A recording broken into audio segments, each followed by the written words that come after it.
اگر تمہیں خوف ہو تو پیدل ہی صحیح یا سواری ہی صحیح، ہاں جب امن ہو جائے تو اللہ کا ذکر کرو، جس طرح کہ اس نے تمہیں اس بات کی تعلیم دی جسے تم نہیں جانتے تھے۔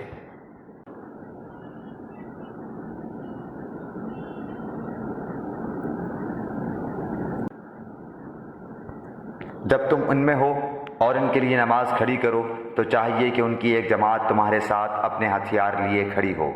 پھر جب یہ سجدہ کر چکیں تو یہ ہٹ کر تمہارے پیچھے آ جائیں، اور وہ دوسری جماعت جس نے نماز نہیں پڑھی وہ آ جائے اور تیرے ساتھ نماز ادا کرے، اور اپنا بچاؤ اور اپنے ہتھیار لیے رہے۔